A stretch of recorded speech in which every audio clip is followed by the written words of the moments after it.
Berikutnya saudara, laporan Badan Pimpinan Daerah Perhimpunan Hotel dan Restoran Indonesia Jakarta menunjukkan penurunan okupansi atau kunjungan pelanggan pada triwulan pertama 2025. Akibatnya, mayoritas pelaku usaha mulai melakukan efisiensi besar-besaran. Survei pada Mei 2025 melibatkan 30 responden yang merupakan pemain industri perhotelan di Jakarta. Dalam survei ini, 96,7 responden melaporkan tingkat okupansi atau kunjungan pelanggan triwulan pertama tahun 2025 turun dibandingkan triwulan pertama tahun 2024. 100% responden melaporkan tingkat okupansi triwulan pertama tahun 2025 turun dibandingkan triwulan 4 tahun 2024. 73,3% responden melaporkan kinerja hotel di triwulan pertama tahun 2025 lebih buruk dibandingkan triwulan pertama 2024. 66,7% responden dalam survei ini meyakini segmentasi yang turun berasal dari pasar pemerintahan. 70% responden bahkan bilang akan mem-PHK pekerja. Sementara itu, 56,7% responden memprediksi akan mengurangi 10 hingga 30% karyawan. Saat ditanya mengenai kondisi dan permasalahan industri hotel di Jakarta, 96,7% responden bilang telah mengurangi pekerja harian. Kemudian 37,7% responden menjawab akan mengurangi staf, 46,7% responden telah melakukan cuti di luar tanggungan alias unpaid leave, dan 37,7% akan mengurangi gaji dengan skema pengurangan hari kerja. Sementara itu, saudara, 70% respon bilang terbebani kenaikan tarif air PDAM. 66,7% responden terkendala banyaknya kewajiban sertifikasi. Secara garis besar, survei Perhimpunan Hotel dan Restoran Indonesia menunjukkan 3 persoalan yang dihadapi industri hotel di Jakarta, meliputi penurunan tingkat hunian dan hasil usaha, peningkatan beban biaya, permasalahan terkait regulasi.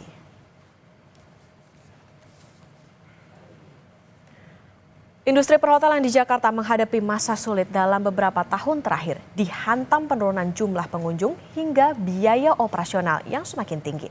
Lebih lengkap sudah bergabung Ketua Badan Pimpinan Daerah PHRI Jakarta, Sutrisno Iwantono. Selamat pagi Pak Iwantono. Pagi, apa kabar? Baik, selamat pagi. Apa kabar Pak? Alhamdulillah, sehat. Alhamdulillah sehat. Pak Iwantono, soal survei PHRI yang tadi Pak, ini kan menunjukkan penurunan tingkat hunian dan hasil usaha. Boleh dijelaskan seberapa signifikan dan bagaimana dampaknya ke industri sejauh ini? Ya, dampaknya tentu akan menimbulkan penurunan dari sisi okupansi ya. Yang seperti kita tahu di dalam survei itu juga pasar pemerintah itu kan sekarang komposisinya sekitar 20-40% ya. Jadi kalau mereka itu katakan sama sekali tidak ada, itu bisa 40% turunnya okupansi kita. Tapi kalau masih ada 50 aja yang ke hotel itu sudah turun 20%. Tapi nyatanya kan sekarang memang boleh dibilang tidak ada pembelanjaan ya dari pemerintah. Dan ini punya dampak yang tadi sudah disampaikan di dalam angka-angka tadi, ada pengurangan tenaga, kemudian unpaid leave dan seterusnya. Dan yang terkena duluan itu pasti adalah pekerja kontrak dan daily worker ya. Ini yang akan terkena duluan. Dan tentu dampaknya bukan hanya kepada hostel, tetapi juga kepada industri terkait ya, para supplier untuk kebutuhan hotel, mulai sabun, kemudian juga makanan ya. Makanan itu kan melibatkan kebutuhan atas beras, sayur, daging, dan ini kebanyakan kalau di Jakarta itu kan disuplai dari daerah sekitar Jabodetabek, ya, Jawa Barat, Tangerang, bahkan sampai Jawa Tengah. Sehingga memang implikasinya cukup lumayan, bukan hanya kepada hotel, tapi juga kepada industri lain. Oleh karena itu, upaya untuk mendorong permintaan saya kira dirasa penting agar kita bisa bertahan ya, bisa survive di dalam kondisi yang sulit ini. Oke, tingkat okupansinya lagi babak belur. Tadi kalau bicara soal bagaimana belanja pemerintah, nampaknya kan memang porsinya cukup besar ya. Tadi Bapak menyebutkan ada 20-40%. Nah, kemudian sekarang ini kan lagi ada kebijakan penghematan anggaran pemerintah, Pak. Nah, gimana sebetulnya kinerja industri perhotelan sebelum dan sesudah adanya kebijakan itu?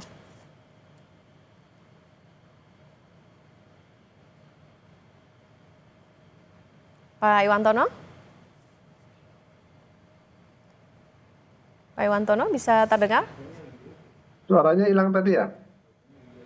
Ya, Ya, oke. halo. Ya, Pak, tadi nanti kita akan lanjutkan kembali setelah jeda Pak Iwantono terkait dengan bagaimana kebijakan penghematan anggaran dari pemerintah ini akan mempengaruhi sebelum dan sesudah terkait dengan restoran maupun juga hotel. Dan saudara tetap bersama kami di Kompas Bisnis.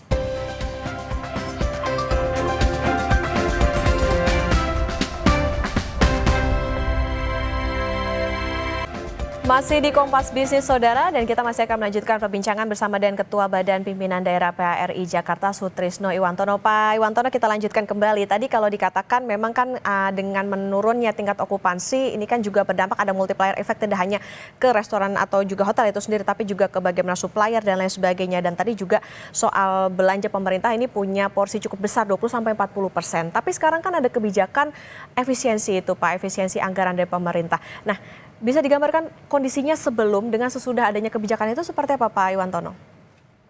Tadi kalau sebelumnya itu kan kita masih bisa mengharapkan ada pendapatan dari mereka yang perjalanan dinas, nginap, kemudian juga ada meeting, ada konferensi, ya itu bisa memberikan pendapatan bagi para pengelola hotel ya. Tapi sekarang itu kan drop ya, dihilangkan sehingga okupansi juga turun, pendapatan dari lain-lain juga turun ya.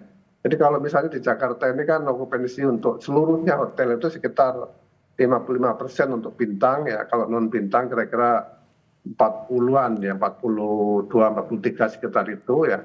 Nah kalau itu turun kan berarti kan okupansinya jauh di bawah 50%. Nah ini yang tentu menjadi perhatian kita gitu. Nah untuk menyikapi itu pastikan efisiensi harus dilakukan ya. Efisiensi di sana sini diantaranya tenaga kerja kan merupakan komponen terbesar dari biaya kita. Nah kita berharap agar kondisi ini tidak berlangsung terlalu lama ya. Dan kalaupun memang pengetatan anggaran itu tidak bisa dihindarkan, ya kita berharap dari sisi pengeluaran nanti. Karena kan anggaran yang diefisiensikan itu kan tidak berarti dikantongi kan, pasti akan dibelanjakan juga. Nah pembelanjaan ini tolong bisa juga mendorong agar tetap bisa menghidupi hotel maupun restoran ya. Dan tentu kita harapkan promosi yang dilakukan pemerintah, terutama pemerintah daerah ya, bisa membantu kita. Karena sebenarnya untuk DKI ini wisatawan asing itu tidak terlalu banyak ya, sekitar 2% aja. Kita mengandalkan pada wisatawan Nusantara. Oleh karena itu, upaya untuk mendorong wisatawan Nusantara ini saya kira perlu dilakukan oleh pemerintah, khususnya pemerintah daerah. Oke, tadi ada dampak yang cukup besar dengan adanya efisiensi itu. Artinya tidak hanya menurunkan tingkat hunian, tapi juga tentunya bagaimana pendapatan dari hotel itu sendiri. Kemudian Pak, kalau dengan pendapatan hotel dibandingkan dengan biaya operasionalnya termasuk gaji pekerja, seberapa terpukul saat ini? Ya tadi itu kalau pendapatannya itu misalnya okupansinya turun sampai 30% atau 20%, ya kira-kira pendapatan akan turun sebanyak itu. Itu yang terjadi. Nah, kalau turunnya sebesar itu, kan produksi kan juga harus diturunkan. Tidak mungkin tidak kan. Nah, biaya produksi diturunkan itu berarti kan kita juga menurunkan pembelian kita kepada berbagai macam kebutuhan. Dan tentu kalau tenaga kerjanya kebanyakan, ya misalnya yang daily worker kan dia kerja kalau ada penjualan. Kalau tidak ada penjualan kan terpaksa harus tidak kerja dulu, di rumah dulu gitu. Nanti nunggu ada pekerjaan baru dia masuk. Nah, seperti itu kira-kira dampaknya. Oke, ada pengurangan juga dari segi pekerja. Artinya yang jadi pilihan ini kan PHK pekerja ataupun juga unpaid leave, Pak. Karena lesunya industri perhotelan tadi. Kalau data terkini sebenarnya berapa jumlah pekerja yang sudah dan juga berpotensi terkena PHK? Ya, kalau dilihat dari hasil survei, eh, mereka tuh menunjukkan sekitar 10 sampai 30% akan terjadi pengurangan tenaga kerja ya. Dan itu sebagian sudah mulai gitu, sudah mulai kalau kondisi itu berlangsung terus seperti ini. Nah, tapi kita kan dengar katanya DPR maupun pemerintah sudah mau melonggarkan ya. Nah, ini kira-kira pelonggarannya itu kan seperti apa? Kita baru baca di berita, tapi realnya seperti apa kita masih menunggu. Oke, Pak, tapi PHK ini apakah jadi satu-satunya solusi buat mempertahankan bisnis atau sebetulnya ada solusi lain tapi ya yang paling cepatnya atau dalam jangka pendek, jangka menengahnya ya PHK itu tadi untuk mengurangi cost ataupun juga pembiayaan operasional dari hotel? Ya betul, jadi kan kalau misalnya sekarang ya dalam bulan ini drop gitu, okupansi ya turun 20-30%. Berarti kan biaya produksinya harus diturunkan, kan kita tidak mungkin berproduksi sebanyak itu kan. Nah, ketika menurunkan biaya produksi itu kan berarti kita harus memotong berbagai macam sumber biaya kan. Nah, sumber biaya yang dipotong itu kan yang misalnya yang pekerja harian ya, pekerja daily worker itu atau yang kontrak itu yang kemudian dikurangi lebih dulu kan. Kita misalnya tadinya belanja ayam misalnya 1 kuintal, nah sekarang ternyata permintaannya turun. Nah, kita kurangi jadi mungkin cuman 80 kilo atau 70 kilo. Nah, ini semua kan akan terjadi seperti itu. Kan tidak mungkin dong misalnya kalau yang nginap di hotel turun, yang makan di restoran hotel turun, kita masih memproduksi sama dengan sebelumnya kan tidak mungkin. Pasti kita akan turunkan. Nah, implikasi turun itu kan kepada biaya. Itu sudah pasti. Oke, itu tadi soal PHK, Pak. Tapi ada nggak, Pak, yang sampai opsi jual hotel? Segenting inikah kondisi perhotelan di Jakarta? Dalam survei kita tidak sampai ke sana ya. Tapi kondisi kalau mau lihat hotel yang dijual itu bisa dilihat di OLX. Ya, OLX itu banyak sekali data-data tentang hotel yang dijual. Itu bisa dilihat. Pak Iwantono? Ya, halo. Oke, baik. Mungkin izin diulangi kembali, Pak. Tadi ada masalah terkait dengan audionya. Oke, jadi kalau yang lapor mau dijual itu tidak sampai ke PHRI, tapi kalau kita mau lihat berapa data penjualan bisa dilihat di OLX. Itu tiap hari akan nampak itu berapa banyak hotel yang dijual ya. Itu memang tidak hanya hotel, tapi ada juga penginapan, ada kos-kosan, ada yang lain-lain. Tapi angkanya cukup besar lah, itu di atas 300-an itu kurang lebih. Oke, ini artinya memang dampaknya cukup besar tidak hanya dari segi pengurangan PHK itu tadi, tapi juga bagaimana operasional hotel ke depannya. Pak Iwantono, solusi tercepat apa yang saat ini dibutuhkan untuk industri hotel? Solusi tercepat tolong dibantu untuk mempromosikan pariwisata agar orang berwisata sehingga mereka akan tinggal di hotel. Yang kedua, tolong pemerintah jangan menambah beban-beban biaya ya. Misalnya biaya air sekarang naik 70% lebih, dan biaya gas naik 20%. Nanti juga ada pajak reklame dan sebagainya. Nah, pungutan-pungutan yang tidak perlu, termasuk sertifikasi itu tolong ditangguhkan dulu gitu ya, sampai kita memang bisa adaptasi dengan kondisi ini. Oke, Pak, tapi kalau terkait dengan komunikasi dengan pemerintah seperti apa, Pak? Kalau tadi kan dianggapnya karena ada efisiensi, artinya di suatu hari begitu akan ada belanja gitu untuk tadi okupansi hotel, membantu okupansi hotel dan juga mungkin ke restoran juga. Saya kira kalau dengan pemerintah misalnya dari Dewan Pimpinan Nasional PHRI itu sudah ketemu juga dengan Menteri Pariwisata ya, dan saya juga ikut pada waktu itu, dan beliau juga memahami kondisi ini dan tentu akan berusaha untuk mencari jalan keluar gitu ya. Kita dengan pemerintah daerah, dengan dinas pariwisata juga selalu komunikasi ya, berhubungan. Tapi kan tidak bisa diselesaikan hanya dengan satu sisi, ini penyelesaiannya memang harus komprehensif. Hmm. Oke, solusi yang ditawarkan setelah dengan adanya komunikasi itu apa Pak Iwantono?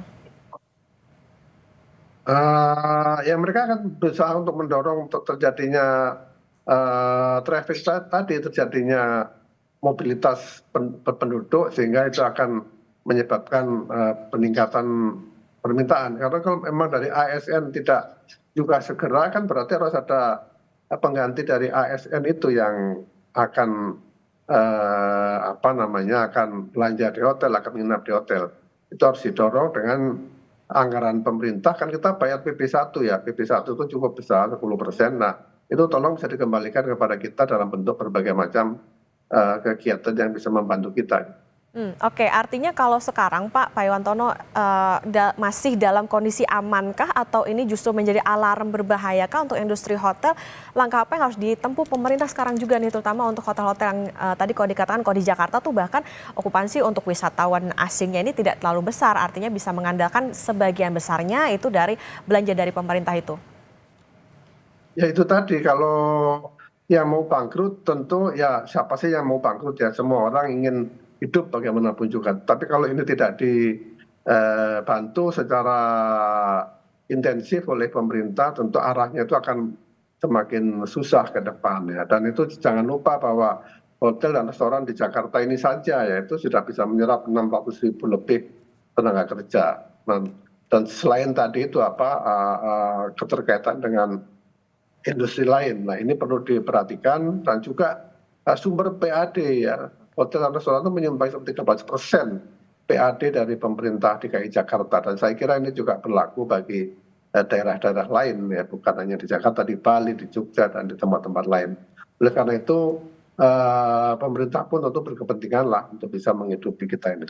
Oke, ini menjadi peringatan juga untuk pemerintah bagaimana bisa mendorong tidak hanya sekedar promosi tapi juga membantu bagaimana okupansi karena tadi sekarang yang terjadi adalah bahkan ya terpaksa harus mengurangi pekerja 10-30% bahkan ini tentu harus menjadi perhatian pemerintah. Jadi bagaimana pendapatan hotel ini bisa terus terjaga karena tadi ada multiplier effect tidak hanya untuk hotel itu saja tapi juga ada yang lain di belakangnya seperti supplier dan lain sebagainya. Terima kasih Pak Sutrisno Iwantono, Ketua Badan Pimpinan Daerah PRI Jakarta sudah bersama di Kompas Bisnis. Sehat selalu Pak Iwantono.